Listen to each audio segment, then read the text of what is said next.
Hey there, it's time for the show, the Tatiana Show, where you make friends and talk life and crypto.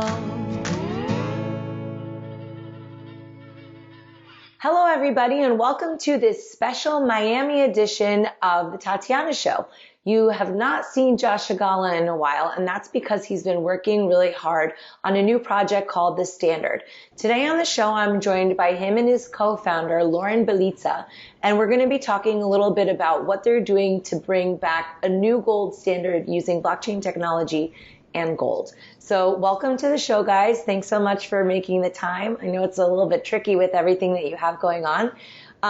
Welcome to the Tatiana Show. Hey, thanks. Yeah, it's great to be back, Tatiana. It's been such a long time. I'm just super happy to be back on the cast. Excellent. Yeah, thanks for having us, Tatiana. Very, very happy to do so. So, Laurin, people are familiar with Josh's background.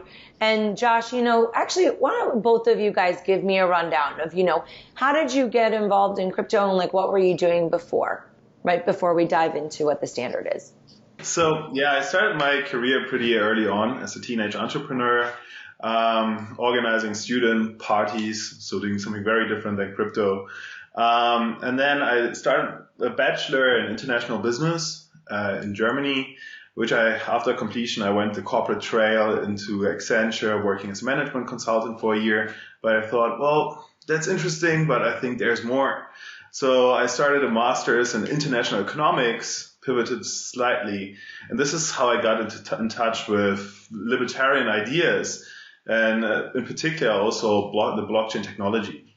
So I decided pretty quick that this technology is pretty dope and I need to get really deep into it. And I applied at Block One, a company that was just about to conduct the largest ICO in history. I got accepted for an internship, and overnight I moved to Hong Kong and joined Block One during this really great ICO of the EOS token. And after a year of the ICOing, I started working for Block One's venture capital arm called EOSVC, did a lot of blockchain-based investments, and then pivoted slightly to the family office of the guys from Block One, working on different investments, in particular biotech, but also crypto. And then I decided to move back to Germany and join Joshua at Vaultoro first as head of business development. But we quickly got together and formed the idea of TheStandard. And then we decided to start a project together with also 3 other co-founders. And this is how TheStandard was born. And over to you, Josh. Thanks, man. Yeah, so people know me, I think, but if you don't, I've been in crypto for a very long time and always building on there. I built the world's first Bitcoin to physical gold exchange where you could trade to gold and then back to crypto. We launched in 2015. And we were the first exchange to launch the Lightning Network on an exchange. And I kind of did my bit to help dislodge the whole scaling debate stuff back in the day as well. And now here we are with Bitcoin and Lightning Network doing amazing stuff. And people are starting to see that on Ethereum too with the Lightning with the layer 2 solutions over there. What we did is have people investing in gold, and really we started to see problems with the fact that there's no yield, and a lot of people are like, why would I have gold if there's no yield? I'd rather have some bonds or stocks or something else, and that's why we wanted to build TheStandard to figure out, hey, we can do more with gold. We can build a gold standard, but we don't need to ask for government for permission. And this is really where we're at. Awesome. Cool. So let's dive right into it. What is TheStandard? So the elevator pitch is, imagine you buy some gold or you have some crypto. If you've got some crypto, the worst thing is to sell the crypto when it's going up. You're like, damn it, the car just broke. I want to buy a new car. I've got some Bitcoin, but I don't want to sell it. what can I do? Well, what you can do is we're building a protocol where you can lock up the Bitcoin in a smart contract. So you don't have to trust a central authority like a company. You can lock it. You can send it to a smart contract, lock it up, and from the value, let's say you've got $5,000 worth of Ethereum or Bitcoin locked in there, you can then generate standard euro or standard dollar, which is a stable coin pegged to the euro or the dollar, and then spend that and buy your car. Meanwhile, the Bitcoin or the Ethereum or the gold goes up in value, and the fiat that you borrowed is actually going down in value. So because it's being inflated away, the inflation is effectively paying off your loan. So let's say after you borrowed $5,000 to buy a new sort of used car, let's say, in 10 years' time, maybe that same money buys you a carton of milk because it's been devalued so much. Suddenly you can pay off your car loan with the price of a carton of milk. So this is what we're just the short of it. You can lock up hard assets and soft assets, so gold and crypto, and then be able to borrow fiat pegged stablecoins. Okay, so it's a gold-backed coin. How is it different from all the other gold projects, though? Because I've heard about a variety of different gold projects. Like, what makes this one different? Yeah, so the problem with these other gold projects is they usually tokenize gold one-to-one, meaning, for example, that one gold token is equal 1 gram of gold. But the problem with this is that the storage fees cannot be covered by actually the token issuer, unless the token issuer keeps on selling more and more gold. Let's elaborate on this a little bit further. So when I tokenize any physical asset, a physical asset always comes with a storage fee. For example, with a storage cost. For example, in the gold that is stored in vaulting facilities, someone has to pay for the heavy doors, for the guys with the guns in front of the vaulting facilities, for the audits and the insurance. But if people just tokenize these gold, issue these tokens, let the token to float around on secondary markets, there's no way that they can cover these storage fees by simply issuing this token without an inbuilt function that will take this token off the market to actually cover the storage fees. So any gold token project out there hasn't solved the issue of the storage fees. They're just hoping to keep on selling to cover the accumulating debt of storage costs. It happens all the time. Like people lose their keys, they die. This is the big problem with crypto is that it's a bearer-based instrument. So if you lose your private keys, because most of these gold tokens, they pay the storage fees on the send. So I send to Tatiana 1 gram of gold, and the smart contract splits it in that moment and sends a little bit to the vaulting facility. But if I lose my keys, that can't happen. If I don't move it for 10 years, that can't happen. So these gold-backed tokens, one-to-one, are effectively Ponzi schemes, like Laurin was saying. You always need new people to come in to pay for anyone that's lost their keys or hasn't moved their coins in years. Yeah, and that's scary for everyone who's holding this token. So we with TheStandard, we thought about it. We have been asked through Vaultoro millions of times by gold vaulting facilities, why don't you guys tokenize gold? But there was no solution how to do it and how to actually build this storage fees in that this would work. So we came up with TheStandard as one solution to this, meaning that people that tokenize at vaulting facilities that use the standard protocol to tokenize their gold will use the tokenized gold just as a unit of account within the protocol. So it will not be able to withdraw these gold tokens off the protocol, and therefore our smart contracts will have inbuilt functionalities that will send a minor amount of this token of the gold token back to the vaulting facilities to actually pay for the storage fees. So yes, it's restrictive in terms of it will not be floating on secondary market. It will stay within the platform. But what is anyways the benefit of having a gold token floating around on secondary markets if nobody counts a gold? Nobody will ever buy a liter of milk or will cost a liter of milk in gold grams. Everybody is very used to the local currencies, and that's why we decided to use the gold as collateral, to still tokenize it, but just on the platform, and to actually allow people to mint stable fiat-pegged currencies for the purpose of spending. Yeah. Wow. Okay.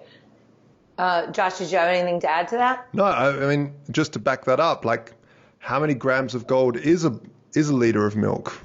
You know, no one knows. Yeah. What? I've actually been to a gold conference. I've tried to pay with some silver for something because I had some silver coins, and it was so difficult. The guy was like really enthusiastic, wanted to do it. Almost impossible. He couldn't do it. He was like, I trade this and how much per gram, and he was calculating it. It was just a nightmare, complete nightmare. So, but imagine instead of paying in the actual silver, you use the silver and gold as collateral, or Bitcoin and crypto, so rare assets, but spend in fiat. Save in hard assets, spend in fiat. That's the motto. Okay, so how do you peg the value of the standard euro to the euro, though? And I think that there's like a difference between a hard peg and a soft peg stablecoin. So can you help me understand that? This is a really fun question. You need to be taken down a little bit of a rabbit hole here, listeners. How do you, like, if you bring out a token, how do you peg that? So one way, which is the big centralized way, is to say we promise to always pay $1 for 1 gram for one token, always 1-to-1. This is how Tether does it. This is how but it's very, very important to remember that when you have a centralized solution, it's very, very dangerous. You know, all these coins like USD Circle and USDT, they all hold an amount of money in a bank account, pegging that ERC20. Now, what happens when the government decides, we want to make that illegal now? Our central bank is going to issue a digital currency. Everything else is illegal. And they probably will, because right now, the DeFi space is doing more volume than the entire fintech space put together. I mean, this is including Venmo and everything else. It's enormous. So governments want a piece of that action. So that's one thing. They could shut these things down. Second thing is, what if one of these centralized stablecoins decide to basically, not decide, but are just bad business people and go out of business? Well, then it also brings the whole thing down. What if the money that they're storing in the banks, we have another 2008 banking crisis, all of a sudden that's gone? It destroys the entire alternative side project of money, which is the crypto space, right? Because if we tie that too closely, so there's all these attack vectors. What if someone uses one of these stablecoins on a dark market and the police come in and shut down the entire bank account of the whole ecosystem of one of these stablecoins? What if regulators come along and say, no, we don't like this anymore? It could also destroy an entire space of the crypto economy. But the biggest one is, why isn't there a euro-backed stablecoin? Why is it? Everyone's looking. Everyone wants one in Europe. Well, I'll tell you why. Because here we have negative interest rates. When you have negative interest rates, you have to actually pay to have money in the bank. So if you have, like, Tether has just been named by JP Morgan Chase as being one of the largest investment funds in America. This is by the side, only followed by one other, and that's BlackRock. I think there's one other as well. So it's up there with BlackRock. This is an enormous investment fund. So there is a lot at stake here with these stablecoins. We're taking on a really big thing. Now, if they stored all that money in a bank account and they have negative interest rates, the whole business model breaks, especially for the regulated ones. Because I don't want to mean to say, but USDC, which is Circle, will go full circle. Oh, let's get into crypto, get away from banks, blah, blah, blah, blah, blah. Whoops, we're back at banks. We're back at banks. So the banks, who knows, are they in fractional reserve? Are they fully backing the one-to-one? No. So, okay, that's one side of it. Now we look at something like what we're doing at TheStandard, which is an algorithmic stablecoin. We are enabling people to lock up hard assets, like real assets, Bitcoin, Ethereum, and gold, into a smart contract and generate up to 85% of that value in a fiat pegged stablecoin. How's it pegged? So the system decides on interest rate on those loans. So you borrow from yourself some money, right? You lock up some assets. You don't need to go to a bank to borrow money. You go to yourself and you say, I've locked up this much money from myself and I'm going to borrow, generate new money, and that has an interest rate. Why does it have an interest rate? We call it a stability fee because it stabilizes the money. So quickly to walk through this. If the standard euro drops below the price of a government-issued euro, of the ECB-issued euro, then what you do is the system will slightly lift interest rates. And a lot of people that have borrowed money from themselves will go, that's too much. I don't want to pay that much interest. So they'll go onto the secondary markets, buy up a whole bunch of standard euro.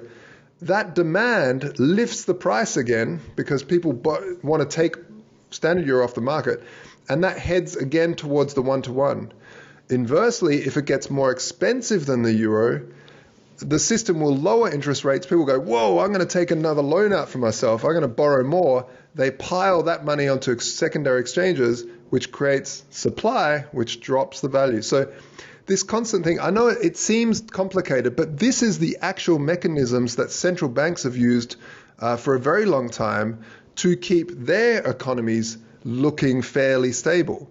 So it worked. I didn't think it would work as well as it does, but the first protocol to do this was Maker with the Maker DAO, and I didn't think it would work as well as it did, and I've been watching them since the start, and it's extraordinary.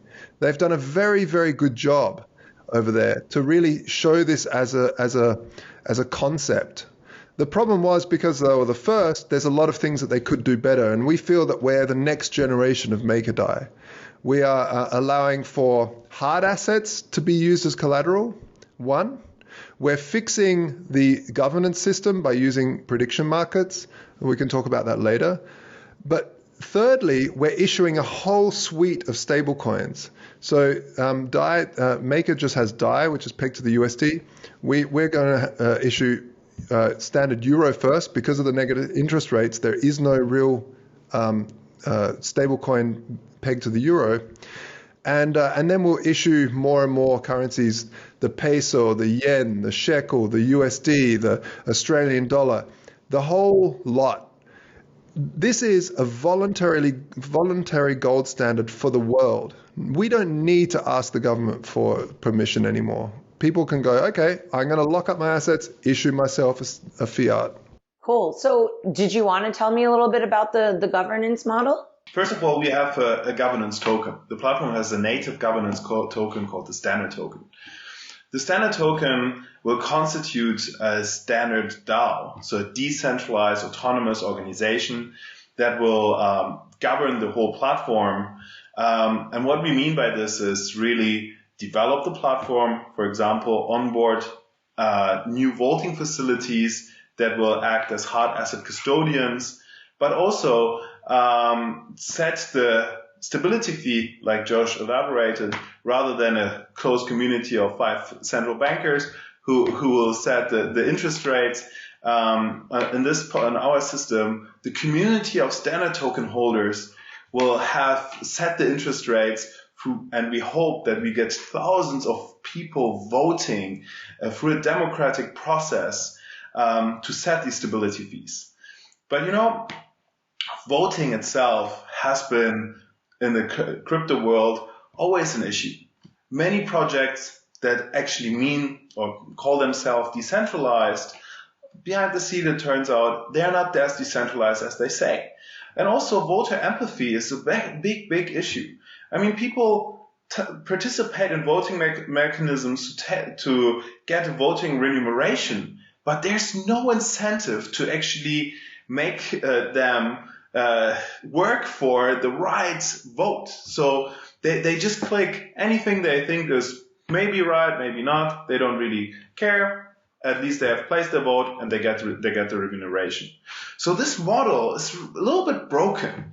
And we think that we need to solve it. And the solution that Josh came up with, and is his favorite topic, so I'm not sure if I should elaborate on it, but it's prediction markets. So prediction markets is the closest that we human have to predict the future in an accurate way. So prediction markets are very, very common in industry that has more shady kind of touch to it, meaning the betting industry. But actually, it's really interesting that prediction markets are used in betting and are usually show the most favorable outcome and are very accurate. So we want to take the prediction markets in a slightly different way for our platform and enable people to set predictions. For example, what's the best stability fee to peg the standard euro to the fiat euro price, and to place their bets on it. And through this, we hope to solve the voter empathy, but also to get really a strong, decentralized governance mechanism that is unique in the whole space, onboarded on the platform and actually working. However, going from voting to prediction markets will take some time. So our DAO is in his baby shoes. We have to get this DAO to mature. We will start very easy with voting, a voting model. So every decentralized project actually starts centralized to some extent in the beginning and then decentralizes over time, and usually then is when it's really decentralized, where voting makes sense. But then in the next step, we want to take it further, and once voting works, we will explore prediction markets as the governance mechanism. I think you did a good job with that, Laurin. I know this is Josh's favorite topic, but that was pretty comprehensive. Yeah, it's super interesting because most people, when they predict something, like let's say sport, you might be really into one team. That might be your home team. You're fully invested in that team. If you didn't put money on it, you'd be like, I think they're going to win. They're going to win. You just say sort of they're going to win. But behind the scenes, that the best shooter has actually got, he broke his leg like 2 months ago, and some other player is out of business, and like the other team is pretty good. And because there's money, because you're putting skin in the game, you might actually, without telling anyone, put a bet on the other team because you can make money, right? So by people wagering on an outcome, they actually put aside their dogmas to determine the truth in the future. So rather than voting, which basically just says that's my favorite, and there's no sort of penalty or reward for for choosing the right thing. A lot of people just choose what they love, or what resonates with them, or what has the nicest picture in terms of politicians, So yeah, I'm really excited. I think it really fixes that voter apathy that Laurin was talking about, because a lot of DAOs, no one turns up because they just want to hold their coins. They're like, my coin's going to go up, and I don't care.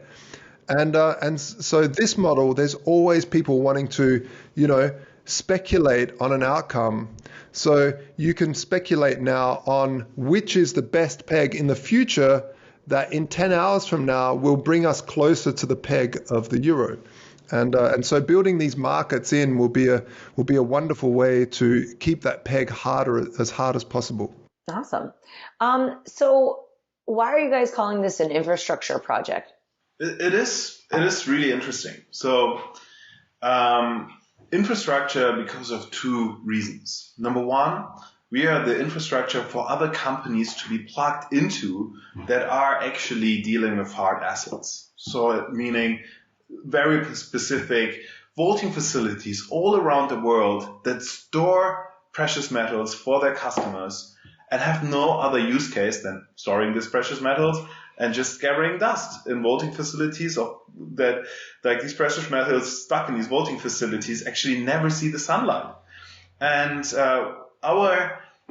we call it an infrastructure product because these facilities can plug into the standard protocol and add a use case to their anyways stored precious metals.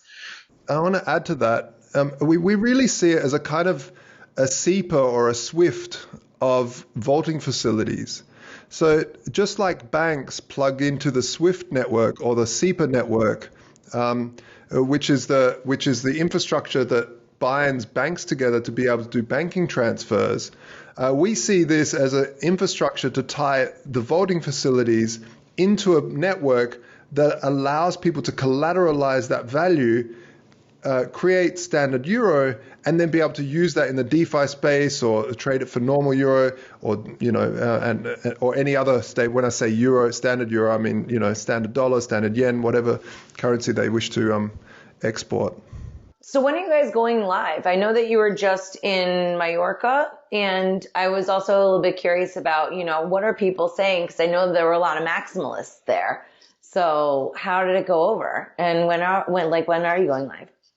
I was pretty surprised actually. There was a bunch of projects there, and everyone was like, the Ethereum, whatever. But when we talked about the standard and what we're trying to do, a lot of the maximalists were like, oh, okay, first they were like, oh, why do you need it? Just use Bitcoin. But after a while, when you say, look, I love Bitcoin, Bitcoin's great, but you can use Bitcoin to collateralize it and have a stable coin that you can pay. In fact, more and more people are realizing that the stable coins are a massive part to play in this whole crypto story because I don't know about you, Tatiana, but how many freelancers that you're working with are asking for stable coins rather than asking directly for Ethereum or Bitcoin? For us, it's a lot. I've really seen the change because it's so easy to account for. If you get paid in a stable coin, you're like, well, I sent out an invoice for 690 USD and I got 690 USD of stablecoin. Now I can use that to buy some Bitcoin, buy some Ethereum or whatever I want. But for accounting purposes, boom, it's easy. So more and more people are asking to be paid in stablecoins. Stablecoins, if they're done right, like algorithmic ones like TheStandard, I think have a huge part to play in the future. I don't think these centralized stablecoins do, but because of negative interest rates and a whole bunch of other things like we mentioned before, but the algorithmic ones are the future, absolutely.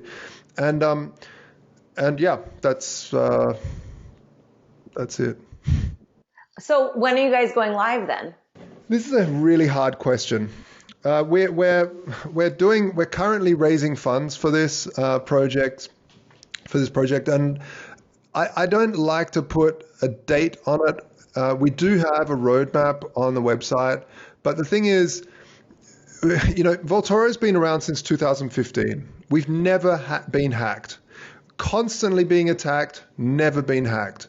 Why? Because we have the best people working in security, and we're obsessed with security. We just saw Polygon on the Ethereum network get hacked for more than $500 million worth of assets. The hacker gave it back, luckily, but wait, why? Why did the hacker give it back? Because he couldn't launder that much money. A point? He tried to start to sell it, and all these exchanges like, wait, dude, we know who you are. Like, it all came from this address. You can't.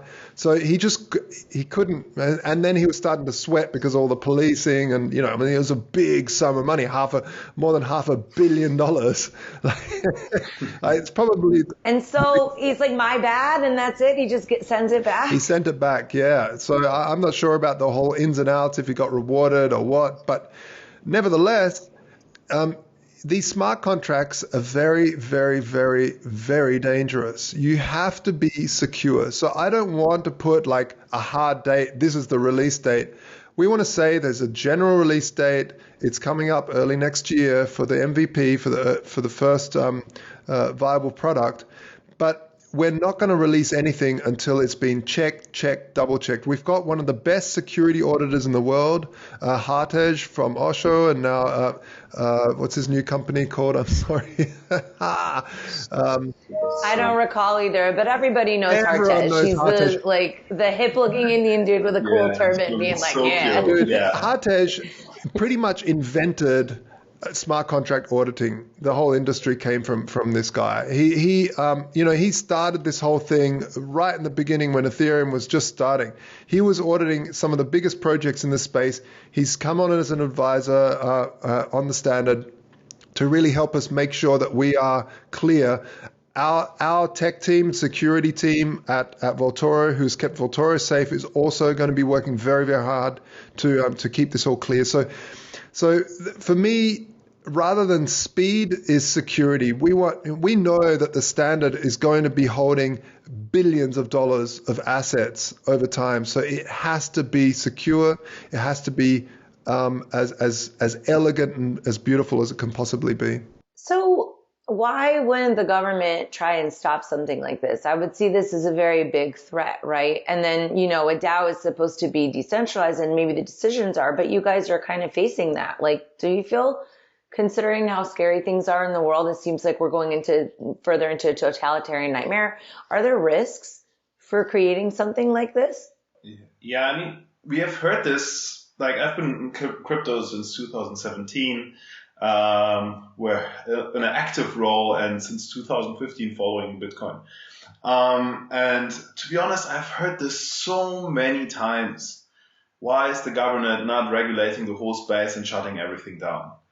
At the end of the day, once I came along someone who really gave me the truth about this. The only way you can shut down crypto is you shut down the whole internet. And I believe we all agree this will not happen. So I'm not directly concerned about governance regulation coming in and shutting us down.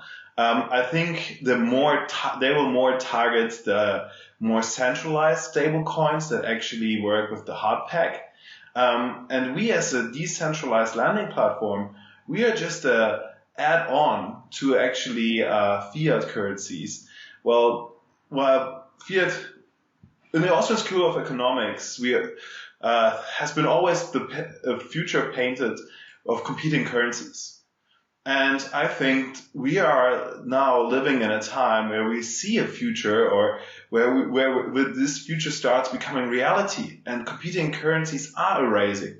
So one thing that we haven't touched base on are the central bank digital currencies, the super centralized cryptocurrencies that have nothing to do with the crypto spirit, issued by central banks. The total nightmare for everyone who's long in crypto. But and then we have also another form of the stablecoins, the hard pack, and then soft pack algorithmic stablecoins. So these are really the three fiat-packed stablecoins that we have. Well, one is not really packed, but it is still a fiat-packed stablecoin. And anyhow, so we have these competing currencies, and we will see which one will really succeed. One thing with the CBDCs is, though, it's this really scary future that we will live in. Well, we had a protection layer between us and the central banks, which were the commercial banks, the retail banks, as a protection layer in between. Now, with the CBDCs, everyone will become a direct customer of a central bank, which has the really centralized monopoly on our finances. And this is scary. Let's picture a world where a bank decides a certain ethnic minority is not allowed to bank with them. So they will not be allowed to open bank accounts at all.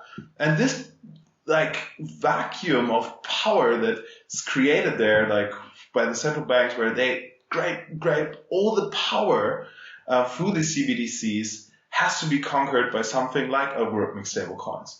So I think yes, there is a regulatory changes are coming. However, where light is also shadow, and I think where the shadow of the central banks is will be also the light of algorithmic stablecoins as the future and an alternative to these central bank currencies. Yeah, no, really well said. One of the things that is definitely on the forefront is these states are getting heavier and heavier and more controlling. What better way to control you than to have a total hysteria about an illness that can't be seen yet, but you could fall ill. So we need to track everything you do. And by the way, we need to that same phone wallet also has your wallet, which is tied to the central bank. And by the way, it also has your tickets and your everything's in there. It's so useful. And by the way, if you walk and get a fine, you get a little bad credit score, just like in China. And if you don't do the right thing, if you maybe walk across the red light, you also get bad marks. So we're going to stop you from trading for a little bit. And so we definitely see, I see it so clearly that eventually these social credit scores, which are a wet dream of all states really, will proliferate. So having a mirror alternative economy playing out is super, super important. This is what competing currencies are all about, is to make sure that you have got an alternative to go to. If we look at developing countries, many developing countries are up to 20% of the people unbanked. And why are these guys unbanked? They're just too poor. Just for the banks, opening an account for these guys is not profitable. However, if you don't have a bank account, you can't participate really in the financial world, which means it becomes really tough to have a proper income source, to have anything that the society normally provides and you would like to access. So we see this as a massive issue, and we want to get also into this space and actually change it. We want to change make people that are unbanked banked through our stablecoins. So while many stablecoins have today even face large gas fees, and they make transfers in everyday life purchases impossible, we are building stablecoins that will use the latest scaling solutions to actually enable transfers on a very low gas fees. So this is the ultimate goal that we want to go towards with our stablecoins, that people can actually use it in real life, and not only to provide liquidity to liquidity pools. So to do everyday grocery shoppings and so on. But also, here again, why are we an infrastructure project? It is the DAO to define, for example, if we, like on our agenda is also the standard debit card. So it's the DAO to decide which debit card company will onboard to help us with banking and issuing these debit cards. So long story short, our stable coins are built for transfers, for everyday life, but also we want to add more and more use cases to our protocol. And at the end of the day, the DAO will decide how the platform develops. Yeah. Cool. So what are the investment opportunities right now? Like, we're coming up on the hour. I want to definitely see, because I don't know, I think that this seems a little bit safer to invest in than some other projects. Like, what is it for the average person? Is it only for accredited investors? Like, how can people participate in this at this point? Yeah, so in the US, it's definitely only accredited investors. The US regulations are very, very strong. They protect people a little bit too much for my liking, but that's important too, because there are a lot of scams out there. So that's what it is. But US investors can, if they contact us, we have to go through a SAFT, which is an agreement, another type of agreement, and we can do that. To do that, though, we do have to take a larger amount as a minimum. Because there is a lot more sort of work involved. In terms of the normal people that want to invest a little bit or not even invest, it really is. It's not really. I don't want to say invest because it's an infrastructure project. We hope that it'll go well and people will make some good coin from it, but there's definitely no promises that we can make. What we can say is that I am absolutely bullish on this project, hence me working on it and sweating and tearing and toiling away day in, day out. I really feel that we're going to change the world with this, and I feel that we will do very well financially with it as well. So if you do... If you are interested in supporting the project, you can the pre-sales happening, the pre-market distribution on Vaultoro. That's for Vaultoro customers, and then there'll be a private market distribution on TheStandard.io. It's for us, there's a few things that the Standard token does, and this is the token that people will be remunerated in. So basically, Standard token holders can not only govern the protocol, they can also use the prediction markets, which is great. But if you were to take a loan out from yourself, you can lower the stability fee that you pay, the interest rate, to begin with by half. And if you pay in Standard token, and those Standard tokens go into a separate treasury that's run by the DAO, and the DAO chooses what to do with that. They can choose to burn it, they can choose to airdrop it, they can choose to use it for marketing to grow the protocol further. It's up to the DAO. So that's one thing. But they can also purchase any liquidated assets under spot, 15% under spot up to. So if someone's taken a loan out from themselves and they were just took it all the way to the top, 85%, they just went there and then they disappeared, and the loan, basically the value, the collateral goes above that 85%, the contract would basically liquidate the assets and sell it automatically to anybody staking TST. So it's a great way for arbitrators. Arbitrators. I don't know. My English, German, I'm starting to lose my English, but to pull an arbitrage on these liquidated assets is also a really great thing that TST. Yeah, just to add to this liquidation mechanism is really important to keep the platform over collateralized.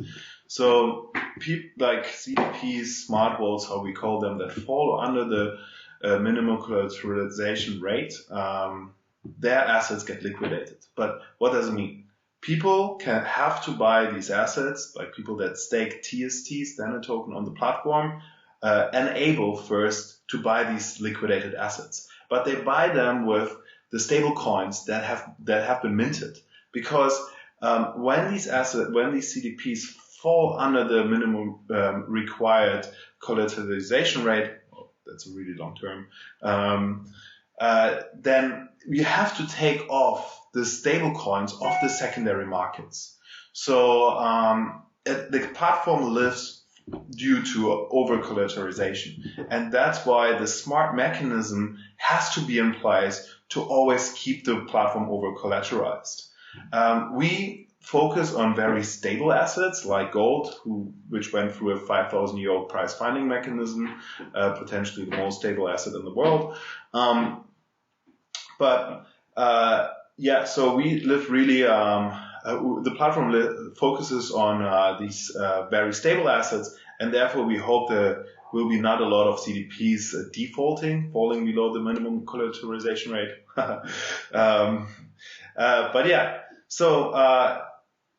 We saw it in like other projects, like for example the MakerDAO, where when the price of Ethereum really collapsed, this was this was really scary for people that were actually holding CDPs with the MakerDAO, because the liquidity, the stability fees got really high. And that's pretty scary. So we solved also that issue through a slightly different focus, more on hard assets that are stable in price, and then add a yield to these hard assets. But one thing that we haven't touched base on, I think, are really the use cases of the platform. So hold hard assets and participate and earn a yield through liquidity pools. There's one beautiful use case. But also, let's talk about people that live paycheck by paycheck. So the everyday person, in the US is it 78% that live paycheck by paycheck, and in other Western countries it's not very different. So if you live paycheck by paycheck, you basically have a really hard time saving for your retirement. And this is awful. Why? Because we cannot trust pension funds anymore. A lot of pension funds collapsed in the past. The alternatives are also not given yet. So you really have to rely on yourself when it comes to your retirement. And if you live paycheck by paycheck, it becomes hard to rely on yourself, because at the end of the day, at the end of the month, there's nothing left. So we want to enable these people to start saving. And how do we do that?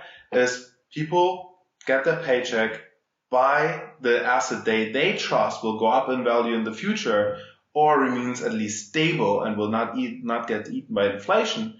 And then they mint their stable coins, which is basically just printing liquidity for their everyday life.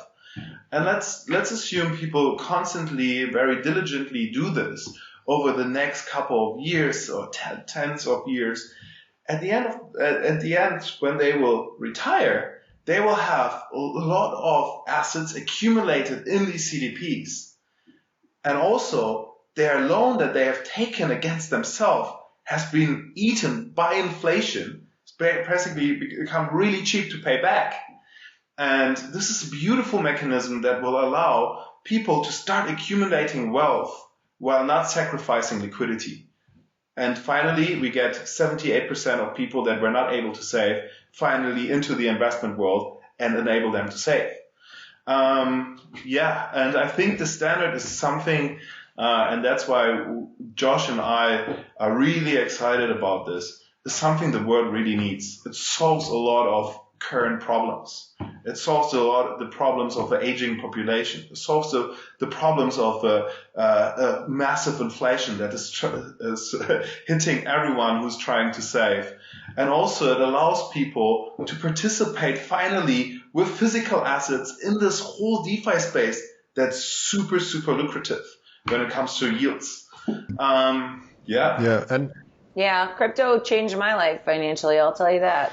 Yeah, that's amazing, and it's now happening. You know, crypto really is the black hole sucking the entire old school financial system into it. It won't stop. It's going to get more and more like that as all the old systems start to crumble. Why would you start to save in a unit of account that's being printed out of nowhere at infinitum? Why would you save in that? Why wouldn't you save in a rare asset like Bitcoin or Ethereum now, or gold or silver, and then spend that in the unit of account? Sure, when you need to spend, it's great. Fiat's great because if you're spending, you're not holding it for very long. And it's a great unit of account. It moves, it does. Everyone's got their cards and they're swiping and they're tapping and all of this. This is all sorted out. But you definitely don't want to save in that. And when I started Vaultoro all those years ago, I wanted to do even before that. Back in 2001, I launched the first swap site where people could swap clothes because I wanted this alternative economy. Get people out of thinking outside of the banking system. And of course, when Bitcoin came along, it was like, this is perfect. We can get people outside of the banking system, get them out. And launching Vaultoro was really like, get everyone as fast as you can out of that. Start securing your money in something else rather than a unit of an account, because that's all it is. Folks, there is a total difference between money and currency. And I know this isn't talked about in school. You're not taught this, but it's true. Money is something that holds value, that's secure. Currency is something that moves and is liquid and it can change. And currency can be money. Money can be currency, but they're two different things. I like these lessons. I think people are going to learn a lot from this show. Is there anything else that you guys want to share before we wrap up? You know, I really want to say that part of what we're doing is to solve inflation. When you're living in a highly inflationary time, and I just want to say this again, this is another lesson. I'm sorry, guys, but we are going into into inflation, and if not hyperinflation, all around the world now. We are seeing the first global inflationary bubble starting. No matter what they tell you on the news, it's happening. In fact, the US food prices have gone 31% in terms of inflation in the last few months. Like, it's huge. It's starting to hit. And this is happening because they're printing literally trillions of dollars.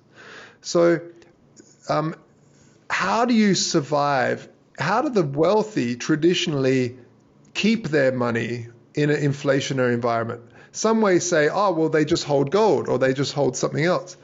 Well, actually, no. They do something better. They go short in the thing that's being inflated away. What does that mean? They borrow it, they sell it for real assets. Meaning, if you're living in a highly inflationary time, what the rich traditionally do is they take fixed interest mortgages and they buy property. They take as much money from the bank, they buy physical goods, because let's say you take a loan out for a house right now for, let's say, $500,000. It's a nice house. And then in 10 years time, 20 years time, you can buy, some milk for that same $500,000. Like, believe it or not, this is what happens. Like, it sounds weird. Ask a Venezuelan, ask a Turk, ask an Argentinian, ask a Russian. You'll know. Ask a German. Like, it's happened over and over and over again, and it always happens. Hyperinflation always happens after a massive shock to the system. The shocks are either natural disasters, a war, a badly run economy, like a bad president or a corrupt president. And this is what we've had with this global pandemic. We're now they're stimulating. What does that mean? They print, and this has happened every single time. So it could definitely happen where you need to take loans out. And this is why the standard's so beautiful. It allows people to save in a hard asset that's secure, away outside of this inflation, borrow against it, and let the inflation pay off that loan. Imagine you could buy a car and let the inflation pay off the loan. It's fantastic. So this is really, this is why it's important to save in hard assets, spend in fiat.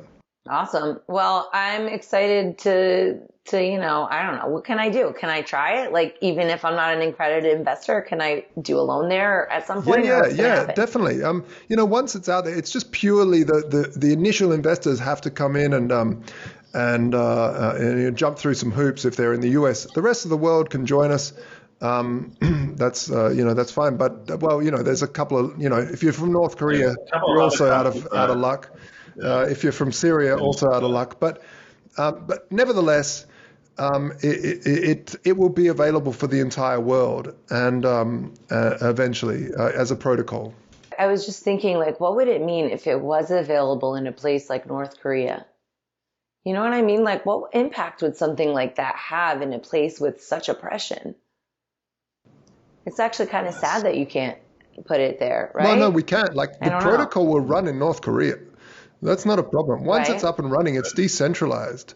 It's more like the initial purchasing of the token, because projects like these centralized projects, they start off kind of centralized and then they decentralize fairly quickly.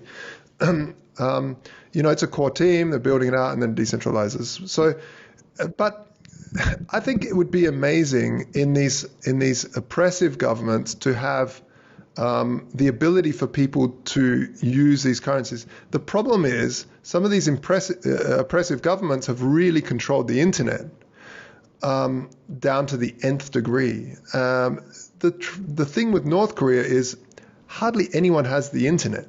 This is why I call bullshit every time they go, North Korean hackers hacked the...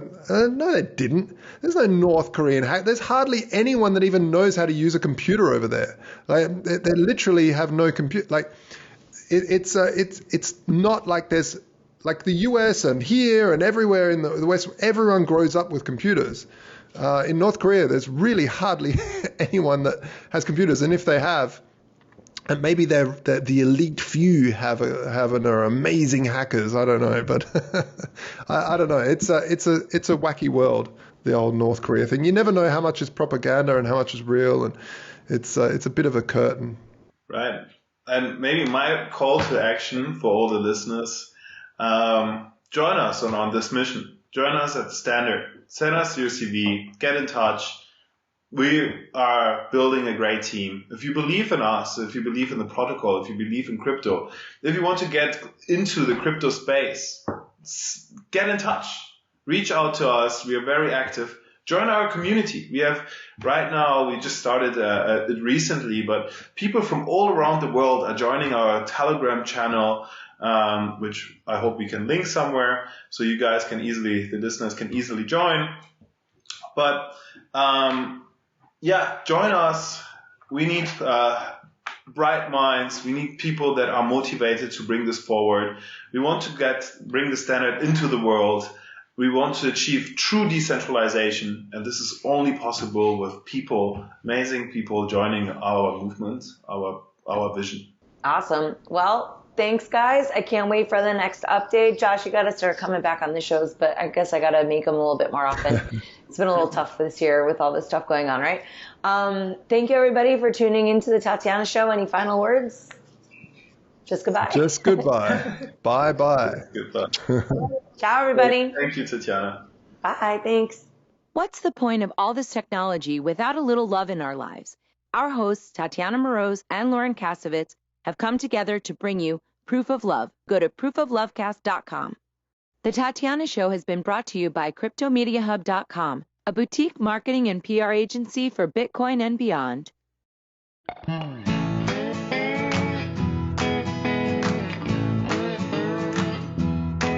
Hey there, it's time for the show, the Tatiana Show, where you make friends and talk life and crypto. We gotta think and reflect and use lots of intellect with our hearts when we work together. I know that it can be so hard out there, looking all around and saying that life ain't fair. So that is why we will fight and stay up late at night, listening to the Tatiana Show.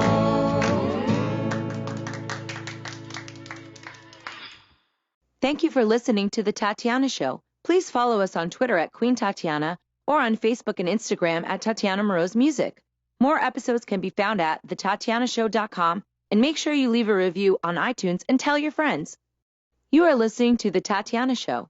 This show may contain adult content, language, and humor and is intended for mature audiences. If that's not you, please stop listening. Nothing you hear on The Tatiana Show is intended as financial advice, legal advice, or really anything other than entertainment. Take everything you hear with a grain of salt. Oh, and if you're listening to us on an affiliate network, the ideas and views expressed on this show are not necessarily those of the network that you're listening on or of any sponsors or any affiliate products you may hear about on this show.